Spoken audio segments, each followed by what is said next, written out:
Sinibingelele malangeni kuphina kuphi la kuphinyela khona uhlelo olukhuluna kangaka. Uhlelo umthombo wekuphila, uhlelo lolungigwabula ngqondo lokususentweni likubeka entweni. Ingani siphila esikhatsini bekunene la kumele sathi ukuthi impilo isiphatheleni, impilo ingani. Impilo ke ayikho ngemkhakha munye, ingemikhakha leminyeni. Namhla sifuna kubuka sihloko la selibandla lesithi libandla, the church. Umsebenzi welibandla yini irole yelibandla empilweni. Siyathi ke ukuthi nelibandla aliphile esibhakabhakeni kodwa liphila emphakathini, liphila phakathi kwebantu. Lo mphakathi noma lesive lesiphila phakathi kwaso sive senzando yelinyenti. Sifuna kuva ukuthi libandla lisebenza njani nebantu labaphila enzandweni yelinyenti. Ikakhulukazi nasi isikhathi sifikile siya kugudi isikhathi lesikhulu kithi singemaKristu ukuthi lolu hambo lolungcwele lolucaliwe itolo lucalwe ngePalm Sunday lapho Jesu besikhumbula khona ukuthi ungena kuphi na eJerusalem. Ukhona ke la endlini tekusakada umfundisi Qwabe umbishop lona bekunene wakamoya kodwa awungithembisile ukuthi namhla ngeke uvuke umoya la utawublika ngoba kumele sende lokho lekumele sikwende. Siyathokoza kakhulu esihlokweni lesikhulu. Ngicela ukuthi ubingelele umfundisi uthethule nje ukhululeke bishop wami. Dr. Ntali angithatha lesikhathi ngibabingelele babukeli balehlelo umthombo wokuphila emakhaya noma ngabe ngikuphila kufela khona lo hlelo lwakho baba. Siyabonga kakhulu ukuthi sibe ingcenye yalo hlelo lelongigwabula ngqondo lethi tsinza tinto letikhuluma kakhulu umphakathi lesiphila kuwo. Siyacabanga ukuthi konke esikhulumisana nako kutabe kusisita kakhulu bese sibuka nendlela leya phambili. Siyabonga kakhulu bayingcenye lo hlelo baba. Siyabonga. Bonga thina kakhulu bishop, sibonga umoya wakho, sibonga ukuthi thoba kwakho.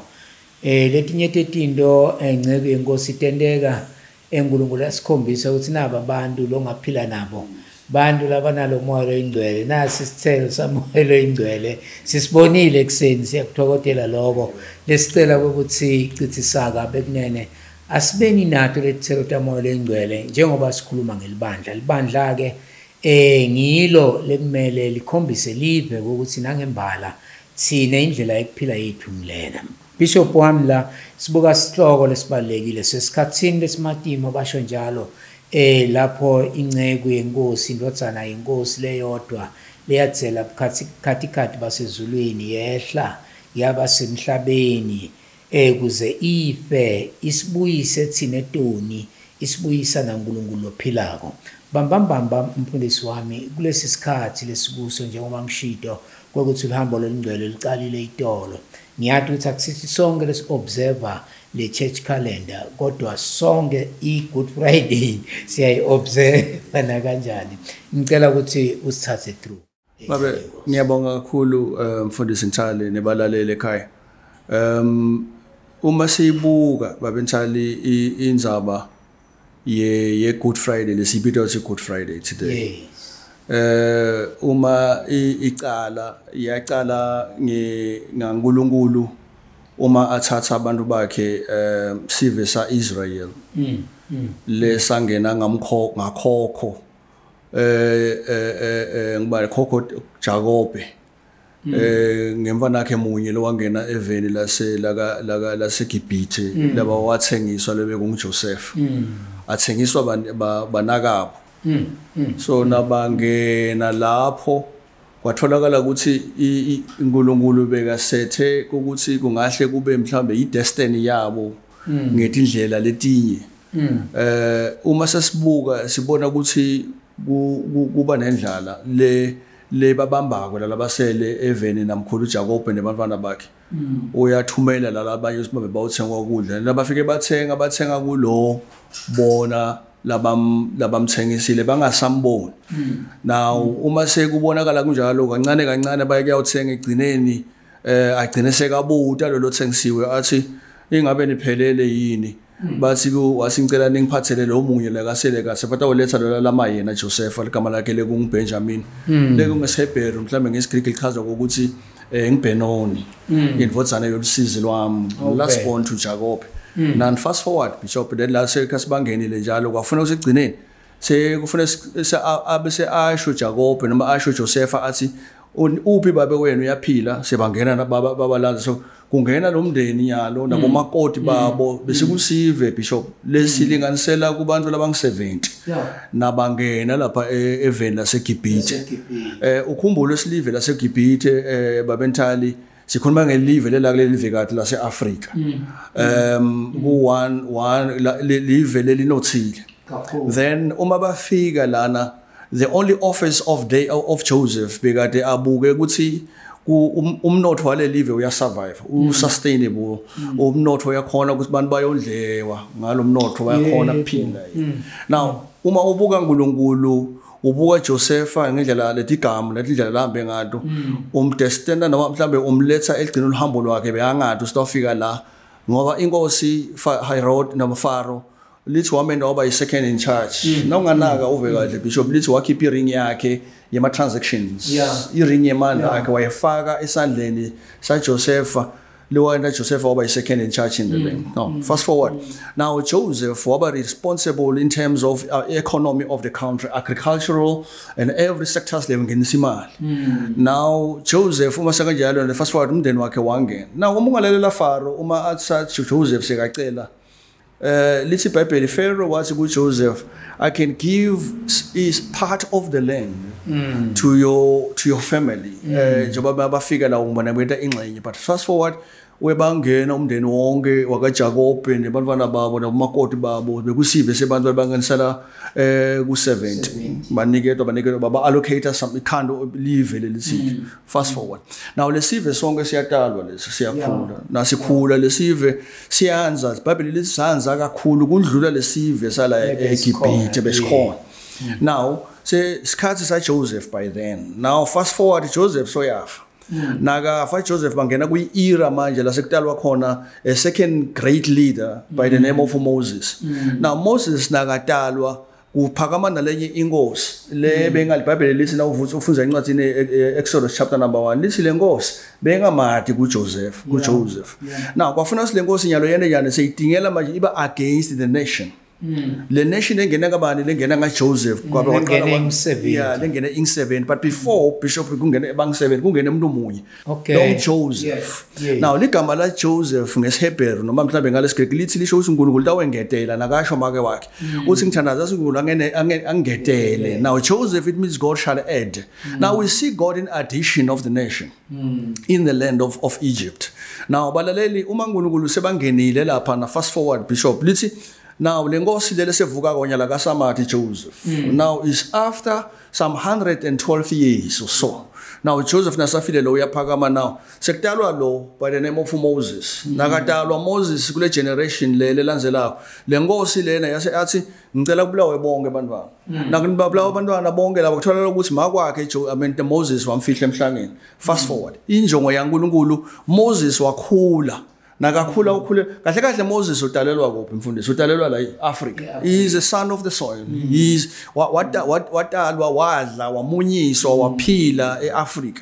Now fast forward now lesive sa Israel kuthola ukuthi iPharaoh akhipha umthetho uthi ababulawe lapha nababulawa. Fast forward kwathola ukuthi lo ufihliwe. Now sibona injongo yaNkulunkulu ngemuntu ukuthi ufuna kumdestina kanjani. Now fast forward now uma sebafika lapha kwathola ukuthi babulawa akabulawa lo na intombatana yasebukhosini yehla yawugeza isina yehla lapha na ngenhlanhla ibona yehla labantombatana laba yawugeza nabo lapha emfuleni babona umfana uyaswima lapha waye le ntombatana ngazange ismos lo ngathi umfana eMhebheru akabulawa but uNkulunkulu wathi kuye intombatana yathi akathathwe mine ngidamkhulisa esigodlweni sababe. Number 2 Bishop Ntari why babe wale ntombatana ngoba naye ubonile ukuthi umHebheru umfana eMhebheru kwasayena aphiza ambulala kodwa wathi wamiyekela ntombatana wakhe wakhula Moses.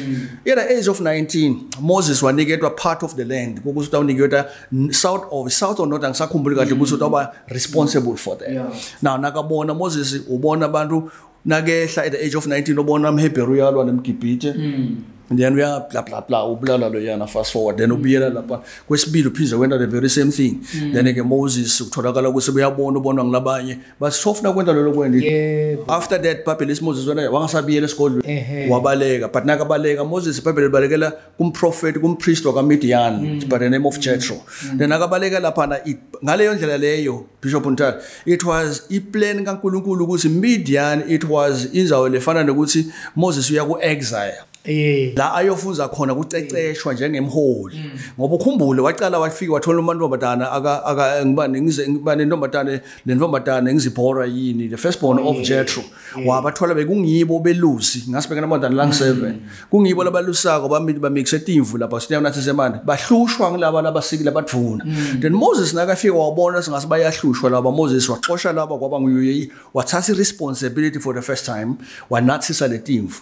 Fast forward, base banobatane bathatha lokho babuye nababiye ekhaya baba namhlanje phangisa bebona bathi kukhona umuntu losilekelele then wathi gijimane nomlanza nabamlanza wathola lo Moses then Moses is one of his tribe nakayilanzi yale move then fast forward Moses uspende some time lapha kaJethro kwakhula kuphela some years lapha na then wase sekutholakala sinafika isikhathi wasi Moses wavalelisa kuJethro wase wayabiyela eGibhithe nakabuyela ngilekhathi ahlangana nesihlahla kenyalo uNkulunkulu wathi kuye kenyalo ke ngivile nokuva ngabona nekubona then koqala Bishop lithi iBhayibheli uNkulunkulu uthi ngibonile nekubona ngivile nekufa kuhlupheka nekucizethelwa kwabantu abami sengehlile enyalo ngithembe wena kusitankiphela bona now ngizama ukuthini ke manje iBhayibheli after that uNkulunkulu wase uthi kuye kenyalo kufune baphume abantwana and wena manje you'll deliver them and mina nginayo le capacity singabakhipha kodwa I cannot do it on my own mina ngifuna but awuthuka la ngeke bay understand lento kodwa uma ngabe ngehla ngawe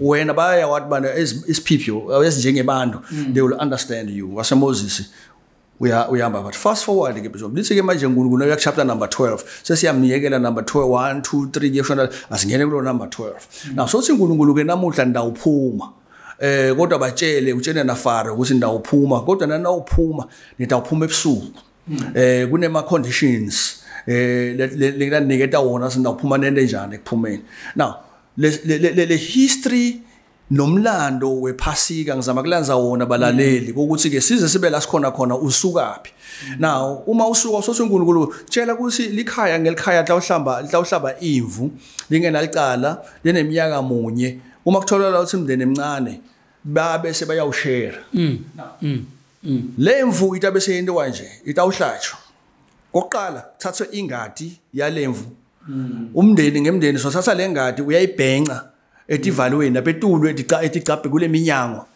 ngoqala uyayininza nguninzwe lengadi bese Mose uyabuka uthi I reason why lengadi ninzwe uthi kungoba mina ebusuku lento uphuma ngabo ngidathumela ingilosi mina eNkulunkulu yebhubhisa now ngifuna lengilosi le kusinayifika I take note yokuthi lapha kuninzwe khona ingadi bese iyabe seyandlula ingabulala now lokho bekhomba kuthini balaleli nawo babontali ikhomba lekuthi ingadi it's a symbol yekuthi uNkulunkulu bekasebenzisa yona kuze akwadi ukuthi kungabikho khona abantu ababhubha 2 uNkulunkulu wasebenzisa lemvu ukuthi kube ngiyo lehlatshwako iBhayibheli lisina ngabe nawolalela lithi Jesu wafaniswa nemvu njengephambi kwebagondi lengazange yabanga umsindo ezange yakhala imvu nayihlatshwa ibanga umsindo ayikhaya now balaleli ekhaya ngifuna lokusho ukuthi ke wasathi uNkulunkulu ndathatha imithwalo yenu nibeke emabhokweni bantwana benu nibabeke phambili but nidle nimile ngemifino lebaba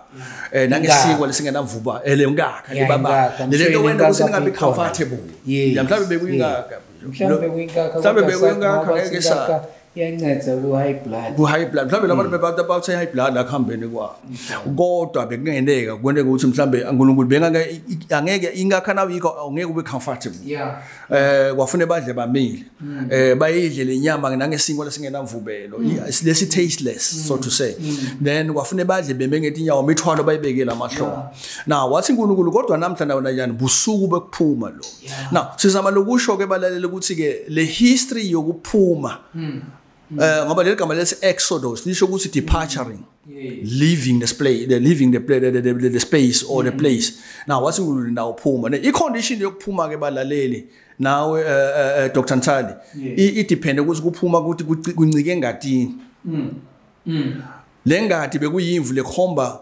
lemvu lekungiyo namhla lesikhuluma ngayo lekhomba leliphasika lesiya kulo kokuthi Jesu uyimvu libefuna kuhlatshwe wathatha yona sigaba noma inzawo yemvu lebefuna leyona bengelacala kufe yona kodwa imvu ngenhlahla lembi bengangeke leso sikhathi khona ukuthola tono delive kodwa le yona beyikhona ukuthi ngakhona ngale ngadi yayo abantu basinze ngoba uNkulunkulu bekabuka lapha eTibhebhente lapha ethi Qwabe lapha esivalweni ngale ngadi babe so then Bible is fast forward ingilosi yafika baphuma kulobo busuku lo now lasikhona namuhla baleleli sibuka lokho ukuthi Jesu yena namuhla uNkulunkulu uthi kithi sitawuphuma and into yokuphuma meaning departuring leaving going out leaving the space kushiya inhlupheko dinyembedi lusizi unforgiveness lesibenayo unforgiving spirit hatred bitterness poverty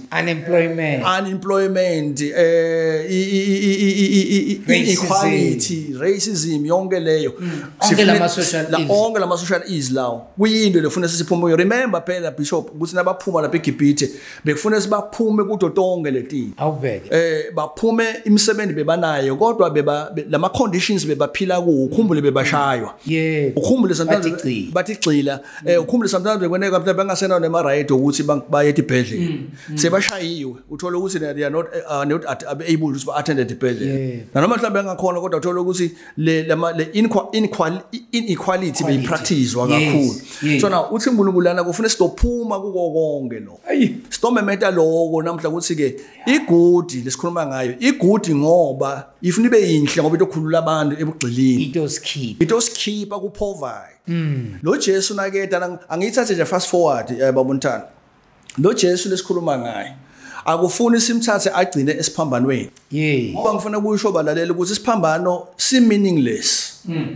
but umuntu lo wena siphambano balalela ekhaya ukuthi sibe meaningful ngulo muntu lo wabeshithelwa kulesiphambano inzaba yethu ayikahlali kakhulu esiphambanweni sikhumbule ukuthi umbhalo obhala kahle uthi ucalekisiwe umuntu lo lengiswe emthini but now Jesu wabasicalekiso esikhundleni sethu wathola icalekiso netono tethu lapho nje mfundisi angithi isiphambano was meant for delelisi isiphambano nasingeniswa nguNimrod vele sa design ukuthi Nimrod wathi okay this is punishment death sentence yema criminals abantu labanemacala lanzima ngababulala ngale ndlela sa designwa nguNimrod kule yaminyaka leya ukuthi batawubulawa nje abantu sesitawubuta abalaleli Jesu ngiliphi icala lalendile ngiyo ke lenza banakase uma kufikwa le season bishop Ntali lele sina kabuta Pilato athi ngoba nyalo isikhathi eparole niyathi la kusikhathi sagudi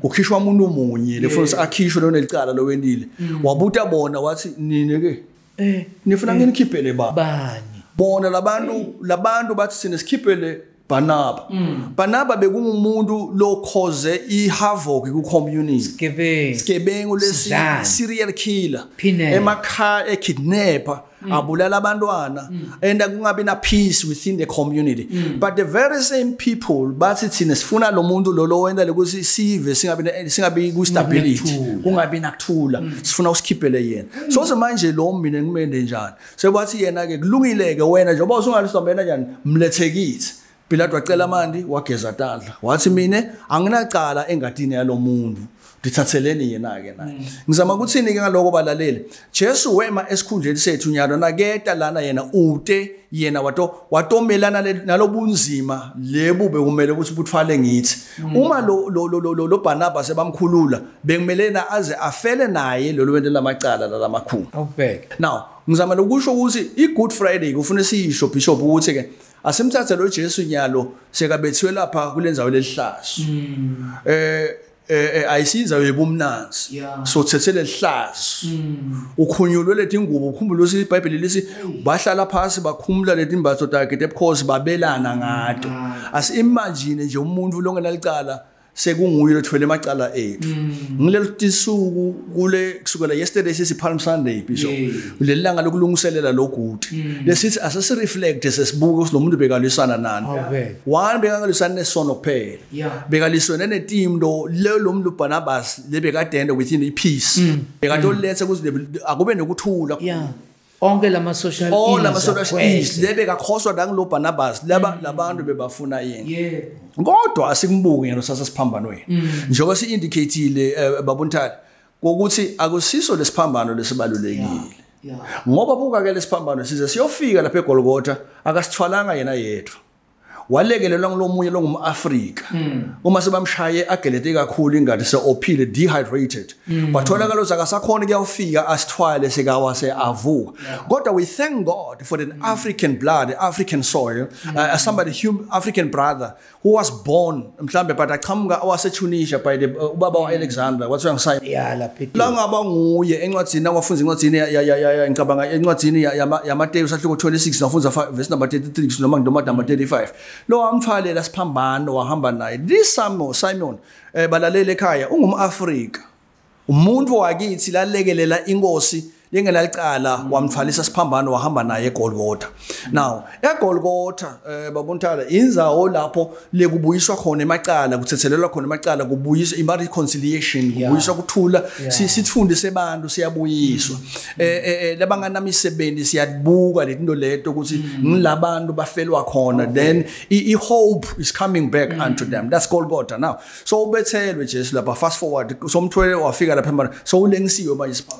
ngifuna manje singakhuluma igama lamaningi asisembuke kuneligama lesithathu lengilithandako lapha esiphambana kulama 7 sayings lo nawufunza incwadi eJohn sahluko number 19 simbuka ku verse number 26 27 28 kunesikhathi la khona babuntali la khuluma khona lamagama ku Elizabeth salapha esiphambanweni kunemasikhosikazi lamathathu lemelapha se babuke basibafuna sifuna kubona i-end kuphela kwakhe magama lamathathu bathi boMiriam boMaria bobathathu boMaria bobathathu ngesihebheru legama lethi Miriam lisho ukuthi rebellious then these women who stood until the end yalo muntu lokusiyogcina njalo lo munye wabo bekuMaria Magdalene lo munye nguMaria umakwakhe lo munye nguMaria umnkosikade waKlopas then bonke laba beme bathifuna kumbona njalo then manje nguthandzako lapho Bishop lithi livi lesithathu lalikhuluma lapho lelithi mame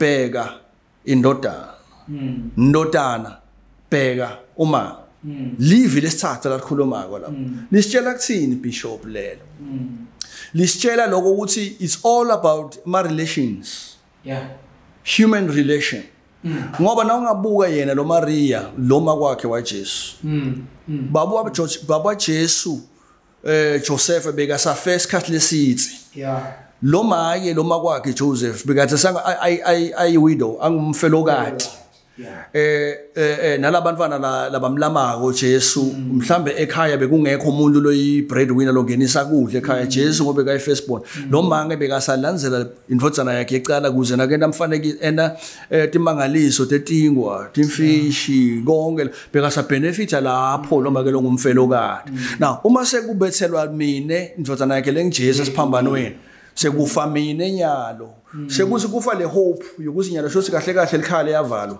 akusana kudla akusana supply ngoba bo James nabo Jesu abasebenzi James mnakabo nabo udela ngakwenda now Jesu nakalele lapha lengiswa la siphambanweni lapha athi mame bheka indodana now umrefera ku John Mark lo ngasuye wemndeni yebo John Mark na njengalomuye lanzele Jesu njengalabanye webafungi ngiyajabulela leyo ngoba linyendi lithiwa refera kubani ku James no warefera ku John Mark yes lo John Mark ngilomuye wabafunzi umfanyana bekasasemncane lo lasicukwini amlanzela ku Jesu akasiye wetalwa wakubo ka Jesu lengukuthi my relations must be beyond the family thing abe beyond my tribes lesikuwo beyond the clans beyond the cultures abe beyond ama languages exactly so lokusita kwethu Jesu wathi nje akambuke abese lo mfana lo John Mark anakekele makwakhe Jesu na uma ungabuka John Mark mfundisi ubuya ekhaya bengasicisheli well balanced in terms of economy ngoba makwakhe bekamendela kudla nakalandzela Jesu abantu bebaphila ukhumbule lo John Mark it seems ngathi nguye le Jesu amthathela lesingo lethi imfish lapha yebo then bantu laba more than 5,000 madodza odwana aba sustainable aphiliswa ngenxa yemuntu lo loyiwani. Now this very same person Jesu ubu refer kuye kuma kwakhe please kindly take care of this man. Now ngoba wena you are well balanced in terms of economy ngoba wena unayo ubalance in terms of li dollar noma i-currency ngoba lotho sala sengena lutho nyalo ungambukeli phasi and now he's going to be a widow angabi na shelter angabi na kudla angabi na tembatho angabi na income wena take responsibility. Ungangivumela yini bishop wami nangathi yebo ngoba lelijabe lime kahle yes ba alathi ukuthi nakaliniketa umsebenzi wekubuka lo make lokungimake wakhe yes lelijabu kutawubalula kulo ngoba unato tonke tinsita unato. Ungangivumela yini ngisho ukuthi akusho yini futhi lokho ukuthi ma relations noma budlelwane bempilo noma impilo ngalokuphelele akumelanga ukuthi isecurate kithi lesatanako lesitalanako kumele siphumele nangaphandle sincedise nalabo lebangekho elisendweni lwethu ngoba siyayibona lento esikhathini lesiphila kuso sikhuluma ngelibandla namhla ngiyathi ukuthi uyalapho libandla la itolo libandla namhla libandla yahlala libandla kokuthi njengoba esiphila sithola sifundo mina ngithola sifundo kulelo kusho kokuthi singabuki kuphela Jesu bekathi singabuki kuphela labo labaseduze kwethu kodwa sendlule sibuke nalabanye lesingadalani nabo lesingabadi nalesingabathanzi nalesingabafuni kodwa sibendele lokuthide ngani ngoba yena bekamele wonke umuntu khumbula akafalanga labamthanza kuphela wafela wonke umuntu even nalabo bebahlekisa ngaye babelana ngetingubo tabo njengoba usho ngalamanye amagama nepotism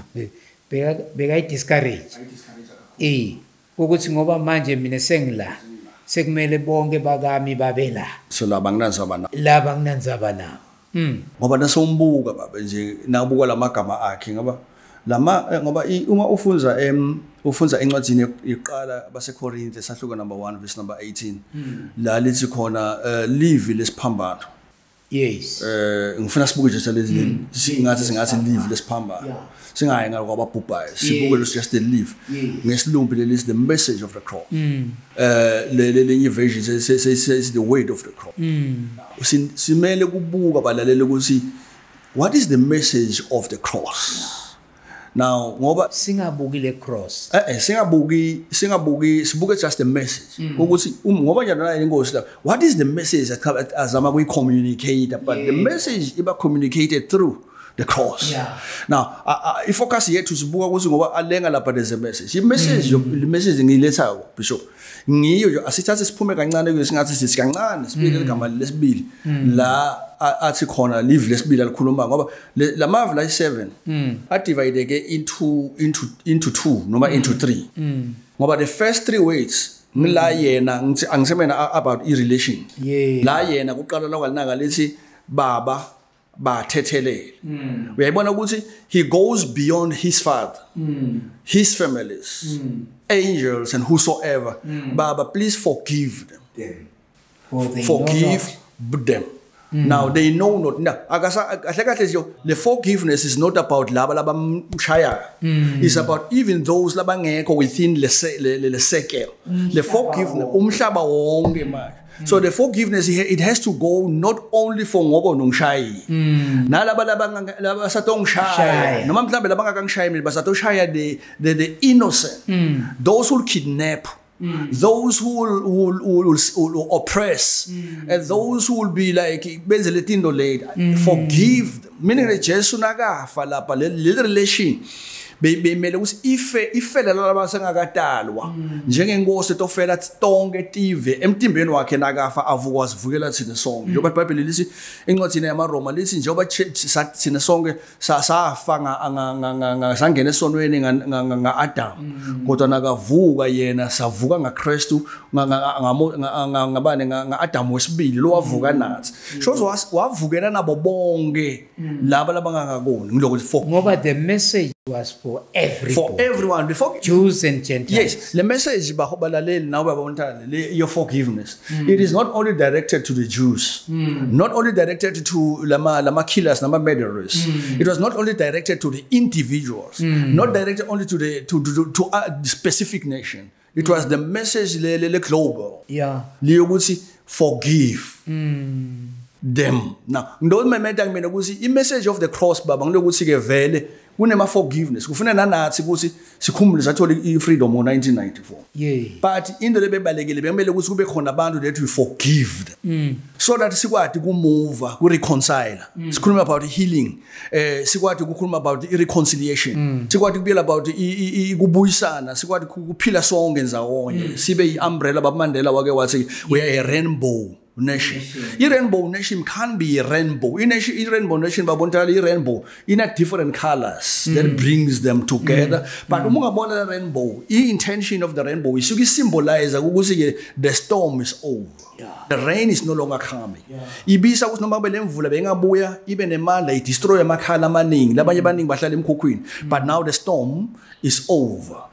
Seniphumile kule ngoti yesivunguvungu sesibuke nyalo ukuthi nyalo lona ukhuluma ngeforgiveness. Forgive your brothers noma ngabe bakona ngakanani. South Africans thine kweneka mhlambe sathunjwa so many years under ngesikhathi ngalesikhathi sabiya kuzo ecizetelweni. Now but ke we need not actually to stay on that. We need to back sibuke indlela ukuthi siya njani phambili, but you cannot move forward ungazange ecala wabuka ukuthi ke we need to apply and speak about the forgiveness. Iyaqala is right on the cross. Yeah. Then forgiveness kufuna you need to learn to forgive thina sisodwana as communities. Politics njoba nyabe siya kuma elections amhla ka29 kuMay as a country. We need to look kusibuke 1 2 3 ama differences baba bishop sibele ama differences now. But we cannot afford ukuthi simarch together siye ku29 ngingazange mina nawe sa reconcile saxolelana. Now as the body of Christ as well, we cannot say it in a celebrator le gudi ibe thine asizange mina nawe sabuyisana saxolelana. Then kanzi message ithini of the cross, forgive. Now uma soya kugudu ngena forgiveness is meaningless. Kufana ngathi siya ku stockfell. Now kodwa lokhu forgive akundlulisa ngi lokhu forgive baba ngosi nawe ibuka legama ngesilumbu lethi forgiveness kuqala lethi for. The for it means iqala ngawe cha thatha sinyathelo wena qala ukuthi for it means before. Now when I qale ngawe then you give. Now you cannot give ingaqale ngawe. Yeah. Na noma ngabe umuntu ngoba forgiveness is not about usumele lo umuntu mhlambe ukuthi yena sokona yena ubonile. But ukuthi wena identify noma ubona ecala ukuthi ungonile lo yakubona iphutha lakhe lokona. Mina kube kusuke mina ngiye kuye ngithi hayi baba umthane ngiyaxolisa ukuthi khona singakaboni kahle nawe. Therefore ngicela ukuthi mina nawe senjani ke sasibonaka kahle, let's move forward. Ngoba ma delays of every nation and every communities sibanjelelwe inzabe ukuthi so many people they are not they have a spirit of unforgiving. Siphila eveni leli ngaxoleli solo sinasisuka lana siloko si refer into the past. You know where we're standing for today, Bishop Ntana. Ngidawusike mina now it's time ukuthi South Africans and people of the country like it's lelihle kangaka is not actually to say we are 30 years sibuke move, but we need to say we are 30 years looking forward. We need to look all kulenye 30 years yokuthi from where we're standing today we build another 30 years. Sifocus call ukuthi sisuke but sisuke how do we build from where we are moving forward now so that we are able to engage. But ungaloku buyele mvo uvulele lisaka ukhipha lo ukhumbule wendaba, then it's very difficult to move forward. Now as a country when we say forgive me sikhuluma ngesiphambano just forgive them. Now let us not go back there but they say from where wangona bhuti kodwa nyawo says let's take hands together. How do we move forward in the next 30 years? South African and the Church of God eAfrica na South Africa ukuthi sibuka indlela siya njani phambili but sibe sixolela singayi kugudi singakeli njani singaxolelana lesibili live lithi ke Eloy amen alingasilithi lelo lesibili lithi ngilele lithi please remember me uma ufika embusweni wakho. That's the second one. Leli lithi remember me. Jesus nakaphendula lapho uthi namuhla. Now uyamona ukuthi lapho is about issue ukuthi this guy uyathi history yakhe lo to remember me. Yes, Kevin. This Kevin who was part of the lama issues ukuthi naye Jesu mhlawumbe wasiza etandleni takhe. This guy. Now but usinaka lapha esiphambanweni sibaphikisana lesinye isigebengu la singane egcineni uthi okay let me just leave you ngoba ma debates now from the position we are cannot assist us but now let us forget for concentrate lo muntu la kana licala kodwa ke ngoba ngiyabona wena ngathi ubambele ekutheni mina ngilothi kulo muntu ngicela ungikhumbule khumbula mina uma ufika in paradise. Now issue lesikhumbula la ikhuluma ngalo ikhuluma about the remembering, putting me in your brain, put me in your mind when you arrive there. Buka ke usikhuluma kumuntu losolusizini usengakafa. Now what is important mfundisi entirely is very difficult ukuthi ke singabi nabo bantu lesinabe emcondweni lo bathi ukuthi baku poverty but when you get things when you are failing even to remember them kunebantu nasinawudla sewusuthi ucithe lapha nikhumbule ukuthi itrade ligolide singakaze sifike kude but you forget about lama potholes la next door but you are thinking of what the streets that you never been being awukaze ufike kude but you are thinking of another streets but there's a street there though kunemuntu khohlwe bantu labakhuphukise lomqansa ukuthi uze ube la ngize ngibe la ngikhona mina ngize ngikhohle lokubabeka ngoba sinale tendency siwazi waba financially stable ukhohle ukuthi nawe khona ufuna baphakamise la khona ndothi ke mina ke live in a message of the cross is to remember those laba ngenakwe kwekudla. It's not about those laba arriving. There's no actually as South Africans in the Church of God there's no way by long ngasho khona we have arrived ngoba as long as lilanga liphuma lishona it means the sun will rise again. Noma lilanga liphize liphakama lisho la ushona lishonela labanye but leyolanza lokunye. Yes, meaning that we will say this afternoon ngomhla ka25 ngitomemeta mina namhlanje ngisho kuwe bishop nebalalele ekhaya is the 25th of is another Christmas so to say ngoba Christmas day ibelievers mhla ka25 i25 is a day whereby we say we are sharing. We are able to share umnotho lesinawo. The little that we have as communities, as the Church of God, we are able to share whatever we have. We need to put them in mind. Even naye Tata Nelson Mandela nalabaningi labalwela lenkululeko labahluphekela thina kanti lamuntu usejele emqondweni wakhe yena uhlushwa nje unathi emqondweni akahlushwa ngesimo uhluphekela thina angekho nathi ejele kodwa yena wahluphekela lelive nalesive shows Mandela waba lapha but with millions of people lebakaboshwe nabo but uboshwe nabo right in his brains right in his spirit empilweni yakhe uboshwe nesive saseAfrica sonke. Kuyenteka indloko namhla lokho namuhla kuyenteka baba kodwa namhla abantu seba self centered umuntu namuhla uyafika ngathi uyakhohlwa ukuthi lo angathola yena so labanye abantu abasathola.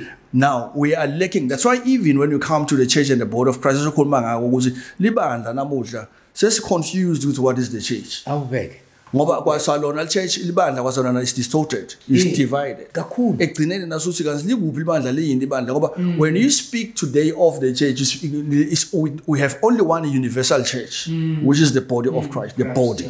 When you speak of the church you speak of the body of the man who's crucified and ngoba libandla latalwa phi bishop latalwa esiphambanweni and latalwa libandla litalwa with the forgiveness litalwa with the responsibility of caring which is other libuye emancebeni litalwe engatini litalwa emcheleni nasemandini litalwa nasemandini aphuma litalwa ekushayweni litalwa ebunzimeni bebuwa lithwele siphambana. That's where the church was born. And now we need not to understand ukuthi sibuke sesilibandla libuya ngaba lona le.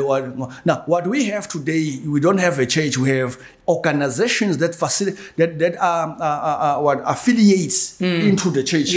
So these are not churches, but these are our organizations, are affiliated in the church. La sekulahlekele into yokuthi liyini ba. Le Jews ayisekho le Jews. Le gist futhi ayisekho baba. Abantu benda lokho lebakufuna. Namuhla abantu sebenda le bakubona ku in the name of the church. Asibone ngelibani. En Matthew uthini uthi sifuneni cha. Sifuna umbuso waNkulunkulu cha. Bese konke kuyalandzela. Kodwa namhla sifuna lokho lingabe silandzela kona. Sesilahlekelwe ngolombuso waNkulunkulu. Letinto leto nangabe tendeka Bishop ebandleni la Jesu. Akusito yini letinto letenda ukuthi umhlaba wonke live lonke likhungathwe ngilama social ills lobo ukhuluma ngawo ngoba phela wena uthe siyaphuma uNkulunkulu wabakhipha bantwana baka Israel eGibhite ngaMose. uNkulunkulu wathatha simo saMose na Jesu usikhiphile wathatha simo sethu waphila phakathi kwethu waba ngumuntu ebantwini wakhala walamba wahlupheka watsina kuze ukuthi thina simvisise. Kodwa kuthatha ini mfundisi wami ukuthi uphume njengoba baphuma baka Israel baphuma kodwa kwaba naloko ukuthi beva bakhumbule emuva. Kuthatha ukuthi ihumility lelithi iBhayibheli Jesu noma ngabe bekanalo ligama wanikwe emagama laduka wonke emagama kodwa lokho akazange wathi ngidakubanga naNkulunkulu wami neligama lengeduma lithi ngale kwaloko wathobeka abaneligama kuqala. Meaning that une identity lendlula any other person. Abe anako ukuthi angamemeta tinzaba lekathi beangamemeta azakuyethi ingilosi eziningi tibabhubhishe bonke. Kodwa iBhayibheli lithi ke wathobeka. Now the only thing that kills the church today, lesingakusho, we are even as a house, a community of faith, Christian, let me say Christian per se. Kunalendo leyo ukuthi ke it's easy ukuthi lokuthobelana nje thina sisodwana na ibhalwe constitution yethu ngo96 in terms of religions kwathiwa khona bekhona tolerance kwangathi cishe it was prophetically ngoba kubekethana lokwenkolo by then but now sinale problem leyo ukuthi kwanyalo even lenkolo lokungiye emaKristu ayinakuthobelana kwasona iyodwa today hence is split day in and day out. The reason is uma ngabe ngibona ukuthi nyalo ngineligama nyalo lengibona ukuthi ngiyabekisa Bishop wamba Bontali akanawo he doesn't have what it takes lenginako akakhulumi ngetilwimi kubeke njalo akanamali akanamoto akanama in terms of academics still graduates akahlala endlini lenhle akafaka masuku akafaka isutu akasimuntu sengiyabuya mina euniversity ngiachievile lo muntu lengikhule phasi kwakho nginiketa lelivangeli ngize namuhle ngiachieve mengilolo kungeke nasengibuya ke mina sengikhula nje nginqwabe nabe sengisho ngithi mina no ngathi leli sondo lela likho civilized kwangasi sola linambuqhu bese semine ke bese ngibona lo babe lotele mine kwangathi kwasayena kanambuqhuko awuvele kanzi mina ngiphuquke nje ngiphuqulwa namhla kungenxa yakhe na noma ngabe nanganayo igrade angana standard yena anganayo le moto lenginayo mina namuhla kodwa ngikulesimo babonthana namuhla lengingiso ngidelwe ngilomuntu le mali yalo babe lencane ngiyo lekwente wabangiloko namuhla mina ngigraduate kodwa nasengiachievile angisakuboni lokho lengibiya kubo lo bese nasengisuka lapho ke lokuthobeka kimi bese ngibona bese ngigcina ngithi buye ke mina kufanele ukuthi anelahleko nginike kwamba bengiphume ekhaya now senami ngivele but lapha kuloku kwethu kwemakholwa awasho laba lakholwa ukuthi nginikede baba meaning that athole lesibusiso kuyise umbona sekaphunyukile umbona nje sekahluphukile nakahlephu kuhle phukana nebantu ngoba will speak to the people that abafaka lo moya within now lokho bantu bacala balandzele lapho number 1 umoya ukungathobeki ngoba uma ngabe invopheko beyikhona bekumele Qwabe aye kwabakhe athi babe ngicabanga nami sengiyabona leligcobo nolibito ngulu songibitile ngicela sibusiso sami sengikhulile babe ngicela ungibusise uphume nesibusiso seyise uphume nesibusiso senyoko usibusise spiritual father or spiritual mother abakhulume lesibusiso bakurelease basho uNkulunkulu akakubusise anzise imikhawulo yakho but into lesishaya namuhla ngilenvobeko anza sona amabandla lesinawo namuhla lavuka day in and day out uma wakulanzelela lamanye akhona ahluleke lokuthobeka nalokubuyela emuva nanoma ngabe mhlambe lamanye athi sishayekile but shayeka phela kodwa nje bathi naye Jesu uthi washayeka lize litayweni bathi kodwa ushaywa njani wena ufunza kubani ungakashayeki lokunye bishop ba greedy yes babuke batibuke bo ufuna kusho lokho baba ngisaya lapho kokusinawo buka igreedy ya Judas one of his disciples lebeka naye angumfunzi wakhe lithi iBhayibheli bekungumgcini mafa lo wathenjwa ngemafa kodwa waba nalokuthi ke ngoba mina ngiphethele imali la ngicabanga ukuthi nangamthengisa lo muntu lo I can earn bangakubantu longaphila nabo within your society but babe they are planning abatindo letinye ngawe now igreedy waba greedy this young man wathi ngingathengisa kuze kubenefit mina siphila na kwi community lenjalo today labacabangela bona now namuhla lisondo la emana nakathengisa inkosi yemakhosi meaning that he was selling now umuntu lothwele kuye kutalwa kwelibandla impilo yesive incike kuye but lo muntu lo waba namagazi okuthengisa umuntu lophethe impilo now how kunjani ke namhla sikhona khona ukuthi abantu balithengisile libandla ngenxa yekuba greedy kwasabo but ibuketisa utaba yabamnaka bo Joseph njengoba usho bamthengisa Joseph bafuna lokuthi bacabanga ukuthi lesikhundla bacabanga ukuthi bona ke bebalwela lokuthi ke bathi yini ba lo usifuna kumbulalela usinakafa yena sitawubulala leliphupho lakhe ngoba babe beka ngathi uthanza yena unfortunately when they think batobulala lo bacabanga soto uma Joseph aya phansi bamfaka emgodini liphupho bekangeke balingcwaba bedla uqhubeka leliphupho liqhubeke unfortunately lo muntu befuna sibatha uthengisena bamcinzetele bathi bafuna kumpressor down nguye lo nathi impilo tabo dathuthu asibone ke namhla babalaleli nani babukeli ukuthi awungambukeli lo muntu ucabanga namhla wona uzongathi umletha phasi ucabanga ukuthi wena kusasa ngilomuntu ngiyakaphakamisa namhla utaphamisa kunomuntu ongakamnayo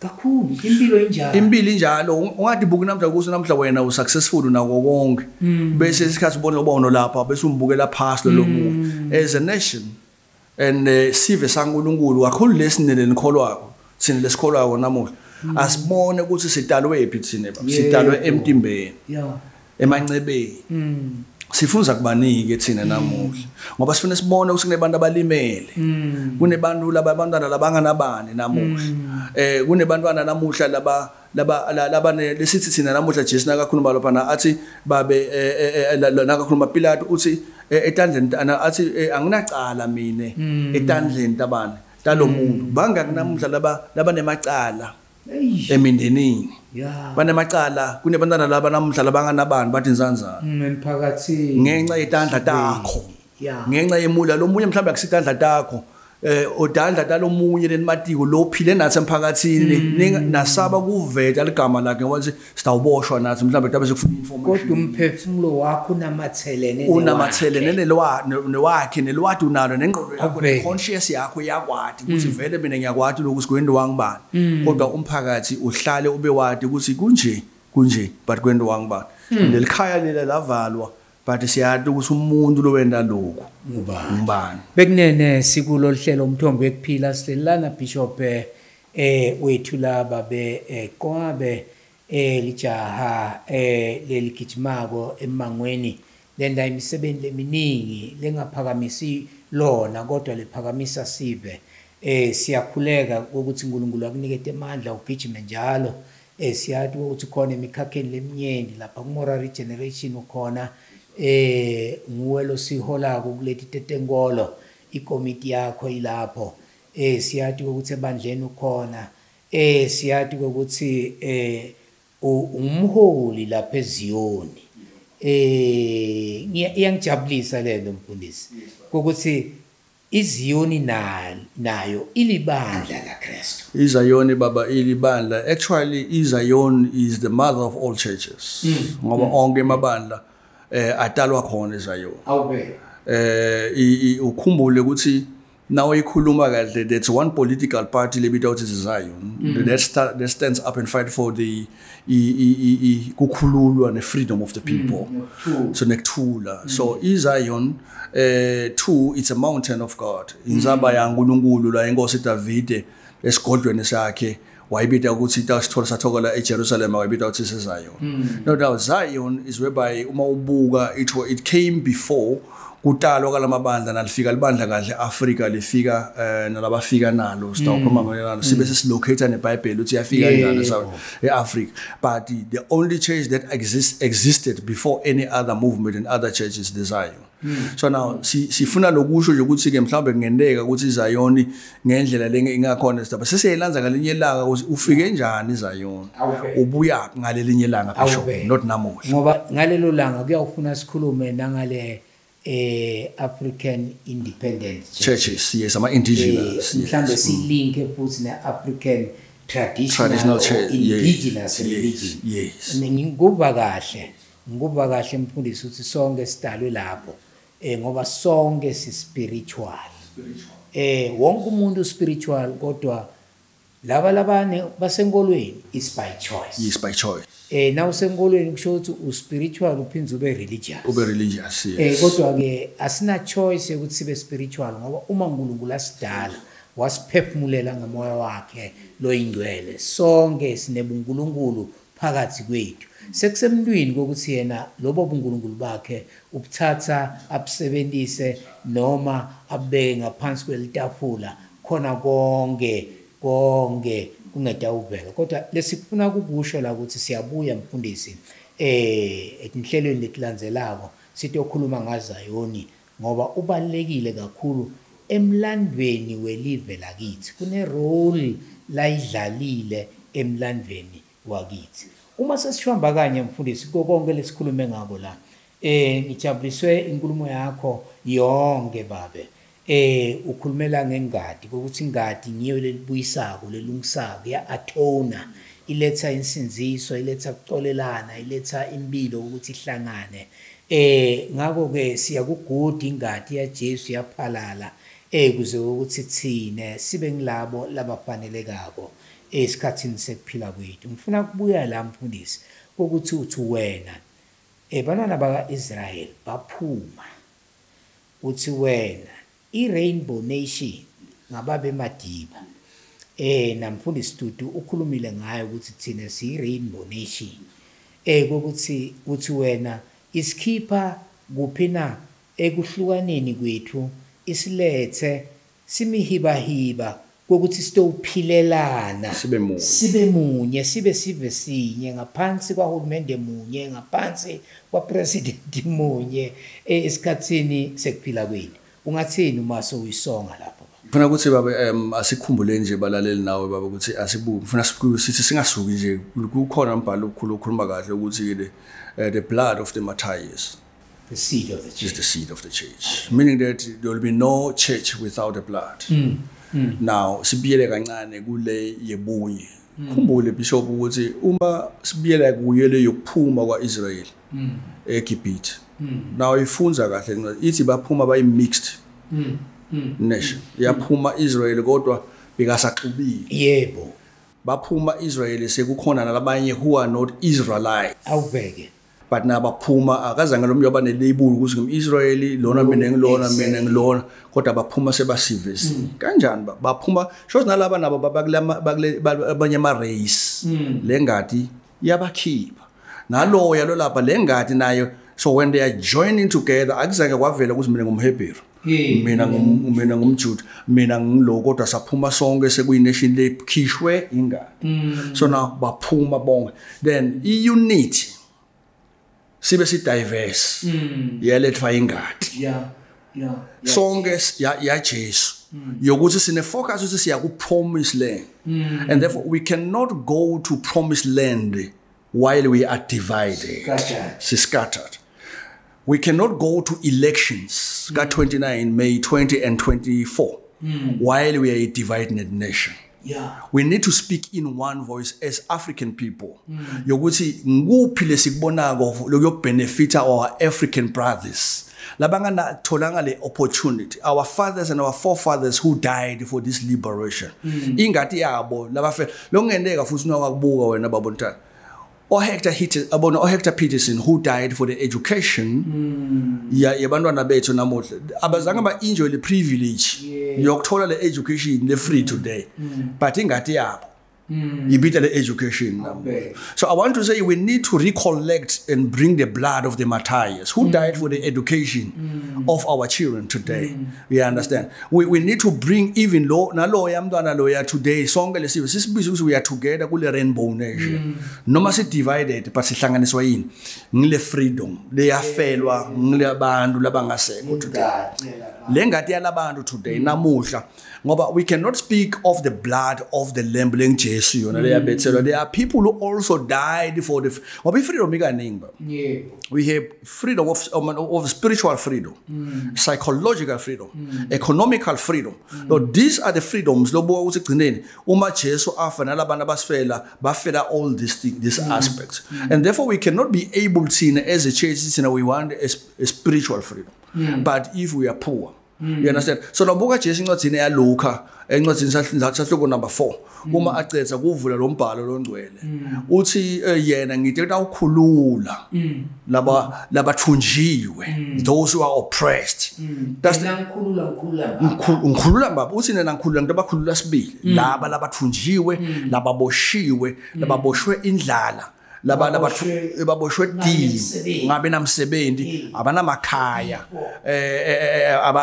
abana education abana letindo tonke ngilokukhulula le. Now uma uNkulunkulu Jesu nakafika ngiko nje sike sakhuluma as an African nation nabakhuluma ngade late president but is an African Messiah.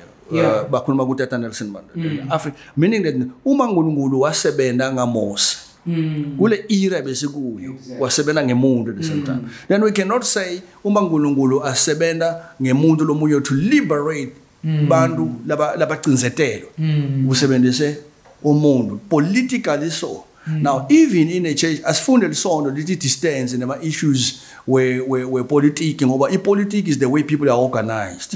Now we need to say lisondo la uNkulunkulu lifuna kwathi ukuthi ke kuze abantu bakhululeke funa bakhululeke wall spheres of life.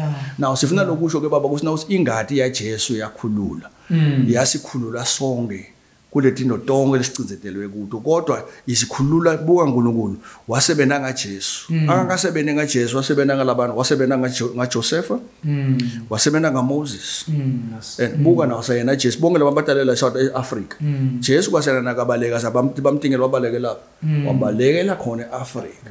So this African continent is blessed. Now lo mhlaba wakithi Africa yakithi bantu bakithi uNkulunkulu usibusisile lokho siya kugodi lengadi ya Jesu sibe siyakhumbula ukuthi asikhohlwa kuthandazela abaholi bakithi labakhona namuhla nasebantu belenkululeko yakithi basikhulula namuhla kwasathina emcondweni yethu nasithi sikhumbule sifuna ukusho singana sasibakhumbuleni labanganalutho labanganamisebenzi labathunjiwe labakuphethwe tifo. We have to remember them. This matter is not about us, it's about our people, carrying them in our minds and our thoughts. Bishop sibonga kakhulu ku Bishop ekunene sikulo lihlelo Umtfombo Wekuphila awulukumnanzi kusheshe kuphele siyalisonga ke lihlelo silisonga bekunene sikukhumbuta ukuthi njengoba siya kubogudi ake sihambeni sithiphatheni ngendlela lekahle yinye ingadi liyachitheka lesilinzele ya Jesu emigwaqweni ake sishayeleni ngecophelela sibeketelelane sinakekelane emakhaya ake sinakekelana neni kulesi sikhathi lesihle nakangaka sikhathi sekuthula sikhathi semusa sikhathi sentwa komalo wonke umuntu eveni lakithi akati ukuthi noma ngaye enkonzweni akahlale ekhaya aphumule nemndeni wakhe kube isikhathi lesi se qualitative life ekhaya kuze natane kangcono nithwalane kangcono nende imsebenzi njengemindeni.